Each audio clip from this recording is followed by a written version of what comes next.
One TV special report.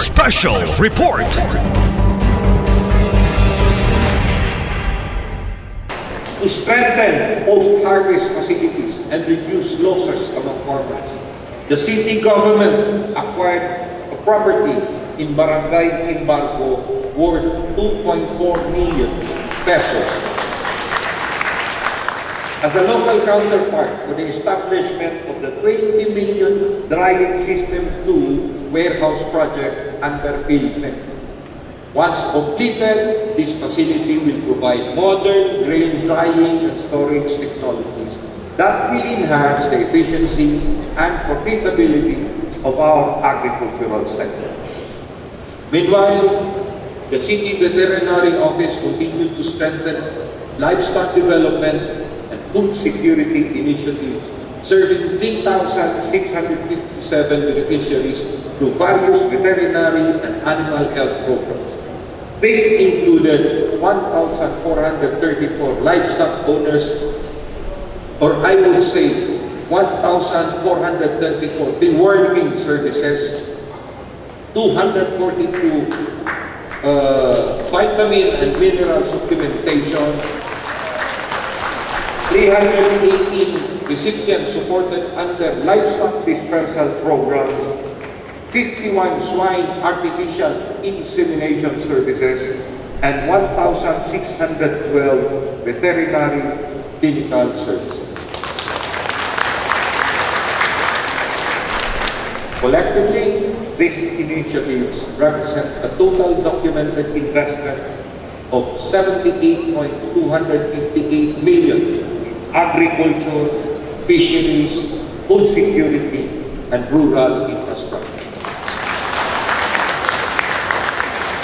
Every seed distributed, every farm-to-market road constructed, every fingerling released, and every veterinary service delivered represents our unwavering commitment to ensuring that no family goes hungry and that our agricultural sector remains a pillar of economic growth and food security.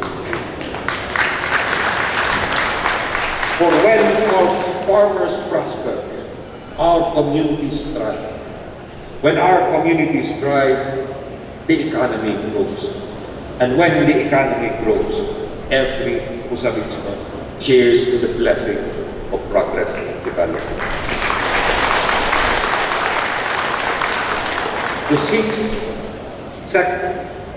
key area is peace and order and good governance. Peace and order are the foundation upon which progress, development, and good governance are built. Without peace, without security, there can be no sustainable economic growth, no thriving businesses, and no prosperous communities.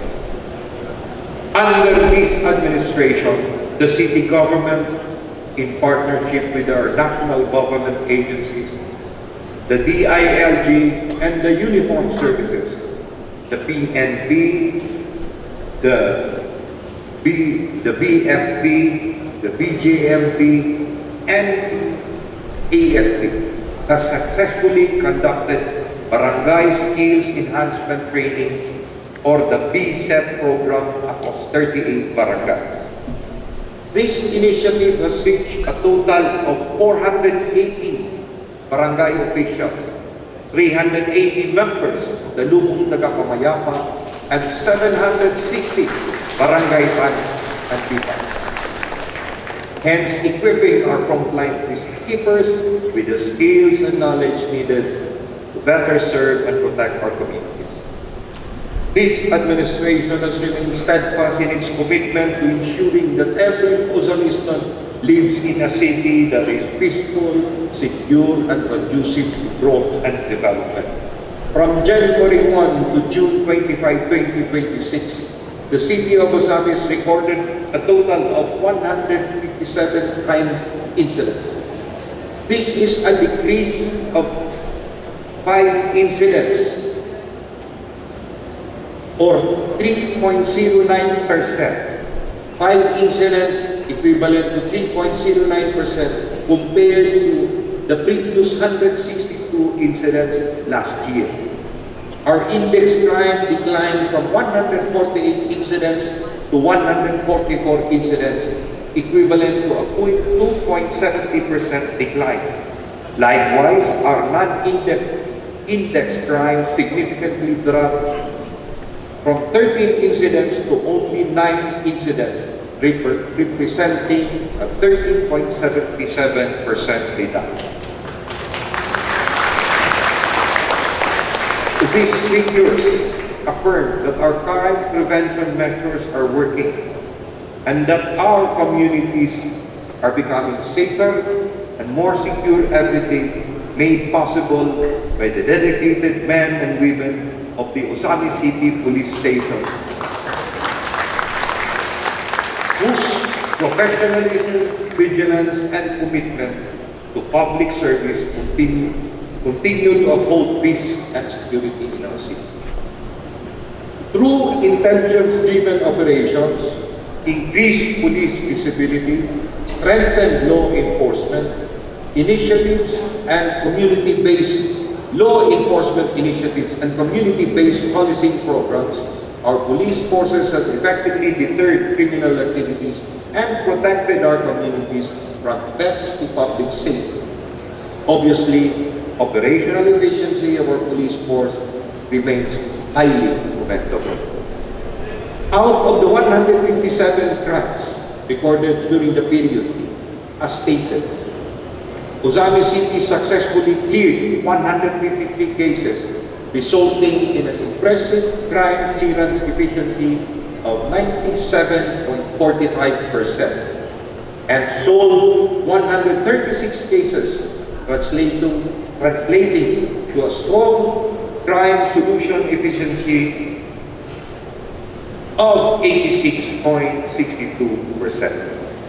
This means that nearly 98 out of every 100 crimes committed in our city had been cleared, and almost 87 of every 100 have been solved.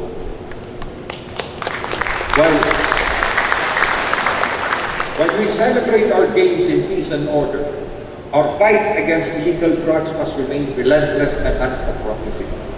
Illegal drugs remain to threaten the future of our youth, destroy families, fuel criminality, and undermine the peace and progress that we have worked so hard to achieve. Thus, this administration fully supports the intensified anti-illegal drug operations campaign of the PNP and all law enforcement agencies. I am proud to report that our efforts are bearing fruit. As of 2025, Ozamiz has officially reached a 63% drug-free status, with 32 of our 51 barangays certified as drug-cleared barangays by the Regional Oversight Committee of Barangay Drug Clearing, producing a total of 1,575 completers and graduates. To tell you the truth, this was quite a hard quest. All 32 barangays are now applying for retention of their drug-free status this July 2026. This achievement is further validated at the national level based on the 2020-25 Anti-Drug Abuse Council National Performance Audit conducted by the DILG. Ozamiz has been officially recognized as highly functional anti-drug abuse council, posting an 83% functionality rating, among the highest in its law. We continue to strongly support the national government's anti-illegal drug campaign through a comprehensive range of programs, interventions, and rehabilitation for persons who use drugs, PWOs, and surrenderies through our community-based and facility-based drug rehabilitation programs. An aftercare program providing livelihood assistance, annual drug testing, and continuous monitoring of our graduates intensified law enforcement coordination with the PNP and the PDEA, and the sustained financial, logistical, and technical support to all 51 barangays. Through our Asenso Ozamis Sustainable Livestock Livelihood Assistance Program, this is in coordination also with the City Red Office. We have provided aftercare support to 702 beneficiaries as of July 2026, distributing 20 goats, 212 piglets, and 470 pairs of chicken to help our viewers rebuild their lives and sustain their recovery. To match this commitment, the City Anti-Drug Abuse Council approved a budgetary increase from 3,400,000 in 2025 to 4,450,000 in 2026. A clear signal of this administration's resolve to sustain and strengthen every program under this campaign. Our stand is clear and unequivocal. There is no place for illegal drugs in Ozamis City.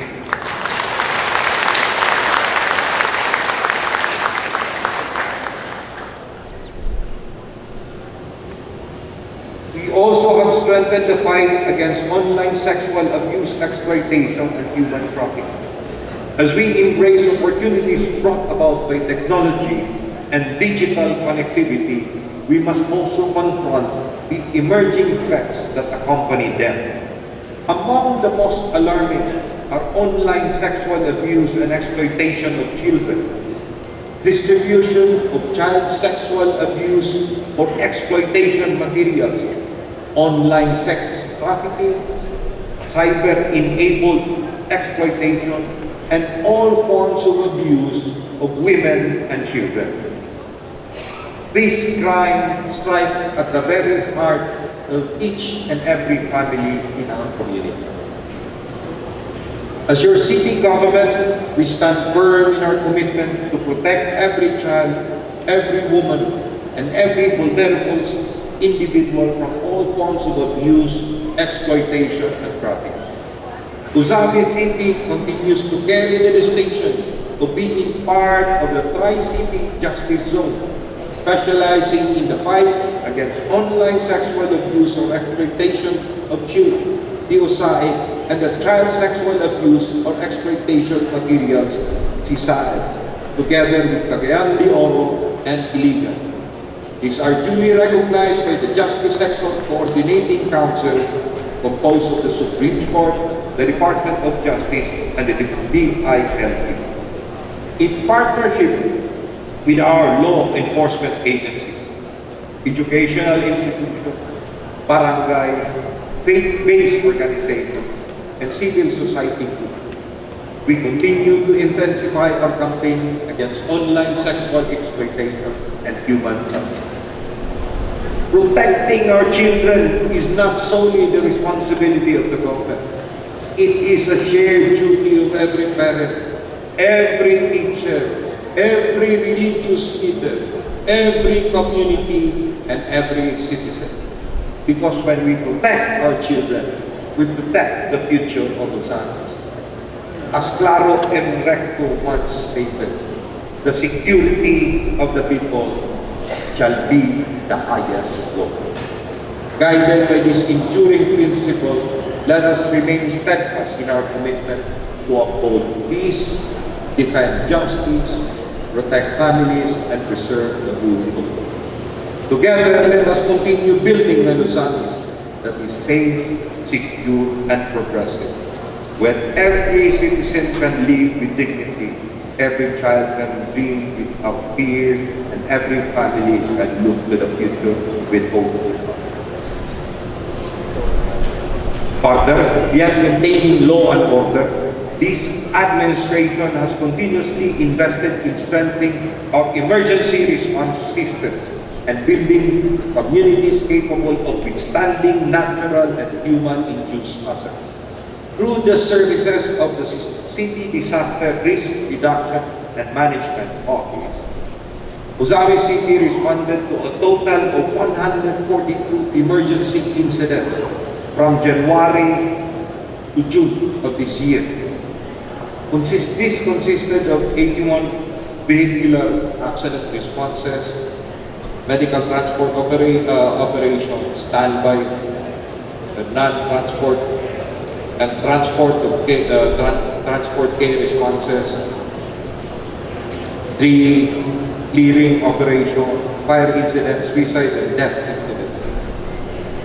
Believing that preparedness is the first line of defense against disasters, the city government implemented various capacity building and disaster preparedness programs, including the activation of the Nagkahibusang Alerto sa Ozamis, a citywide radio network, conduct of basic life support, and automated external defibrillator training, distribution of the same AED to the barangays, hospitals, and partner agencies, conduct of maritime security bombing simulation exercise at Uzami City Port, implementation of a 4-day basic emergency response training for Barangay Malaubang, conduct of barangay skills enhancement trainings, integration of disaster risk and management programs into port and community operations, completion of a hazardous leak inventory in all 53 barangays, and the institutionalization of the incident command system to improve coordination during emergencies. To strengthen environmental safety and sustainability, the CDRMO also assisted in the formation or formulation of contingency plans for the sanitary landfill and conducted hazard assessments as part of the pre-construction requirement for critical infrastructure projects.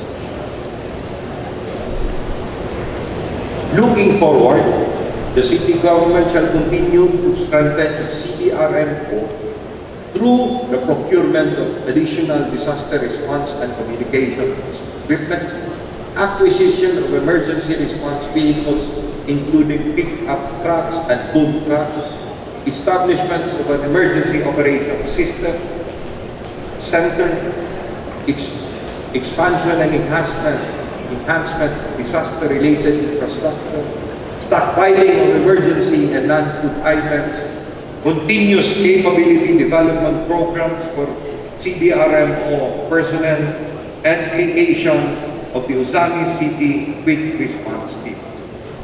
Indeed, peace and order and good governance are not only about maintaining security, but also about protecting lives, strengthening resilience, and ensuring that every Uzamistan lives in a community that is safe, prepared, and capable of overcoming any challenge. The last of our key areas of concern is environment and sustainable development. A progressive city is not only measured by its economic growth or infrastructure development. It is also about how it protects and preserves its environment for future generations. Our administration remains steadfast in our commitment to building an environmentally sustainable, climate resilient, and disaster-ready Uzami City through effective solid waste management, environmental protection initiatives, and proactive city adaptation programs. Today, I am proud to report that all 51 barangays in the city have achieved 100% implementation of segregated waste management, waste collection system.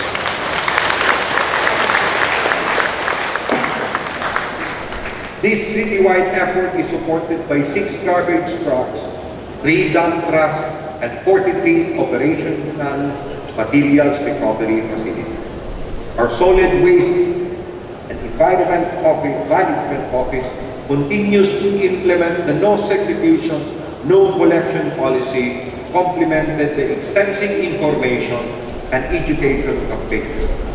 The city government penalized 246 violators of environmental ordinances in 2025 and another 97 violators from January to May 2026, demonstrating our resolve to promoting environmental stewardship.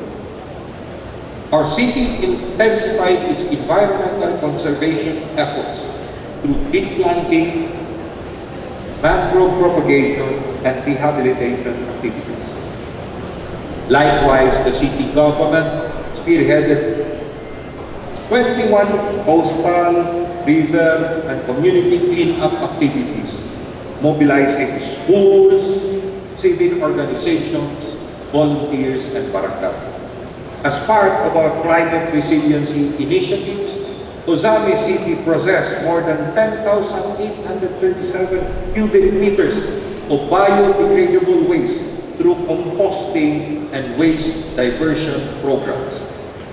Our vermi-composting initiatives utilize thousands of kilograms of biodegradable waste materials and produce vermicast to support urban gardening and food security programs. The Ozami City Sanitary Landfill and preliminary disinfection storage facility remains fully operational and is compliant with environmental standards. The city government also strengthened waste recycling and circular economy initiatives through the production of eco bricks and other reusable products.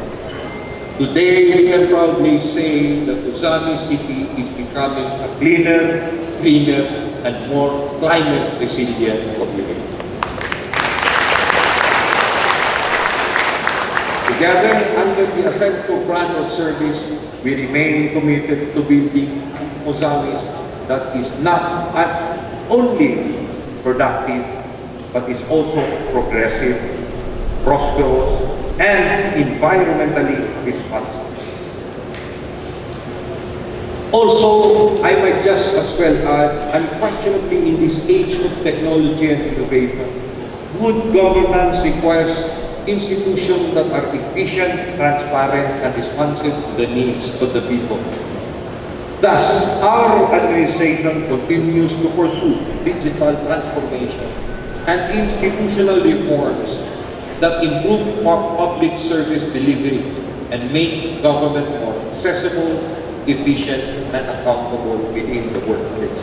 That is through electronic business permits and licensing system, or our EBPLS, which have significantly reduced processing time, business permits, and improve the ease of doing business in our city. Building a digitally empowered city human resource office is also one of our pursuits.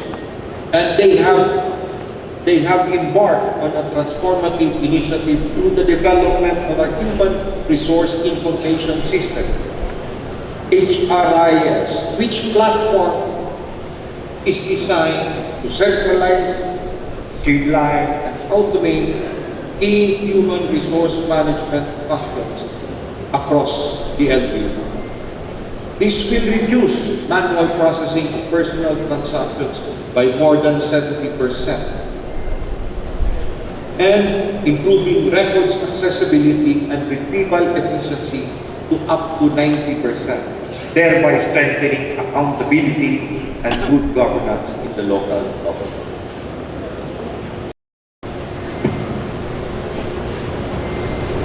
My dear fellow Ozamis, no administration can succeed alone. Government may initiate programs and implement projects, but it is the people who give life and meaning to development. To our members of the Sangguniang Panlungsod, led by Honorable Vice Mayor Simplicia Bebineri, thank you for your partnership and unwavering support.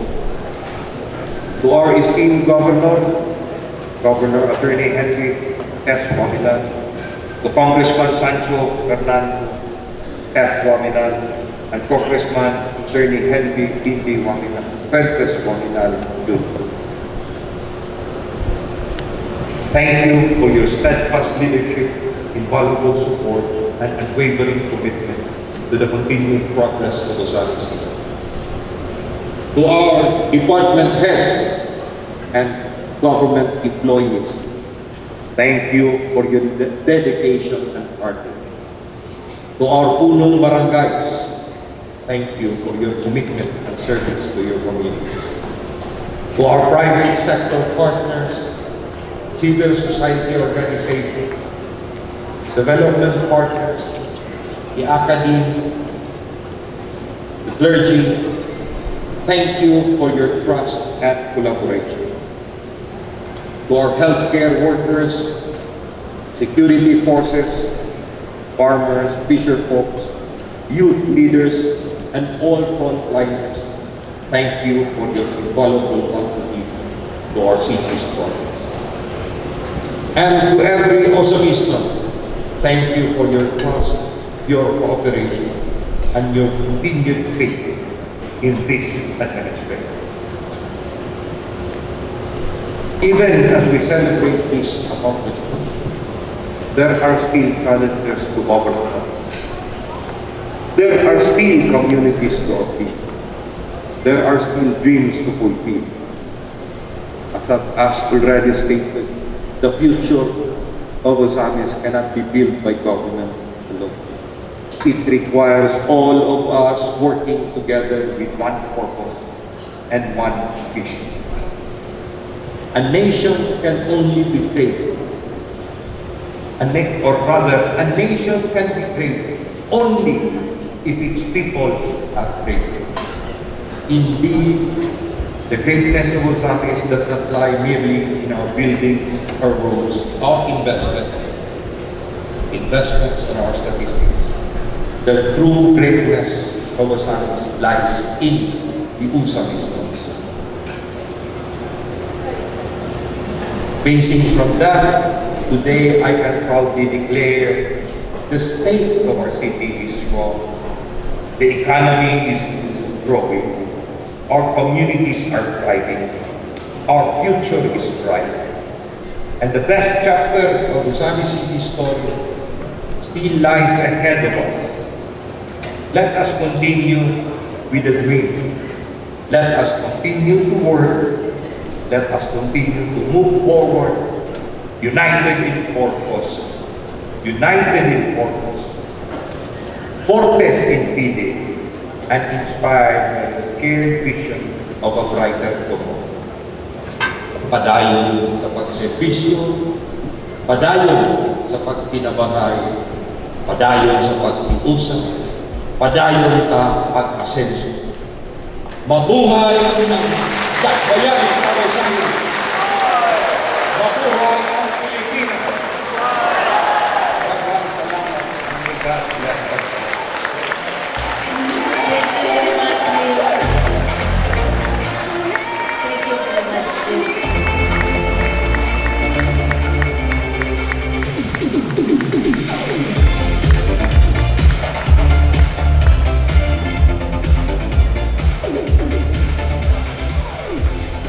Honorable Majority Floor Leader, is there any other matters to be delivered?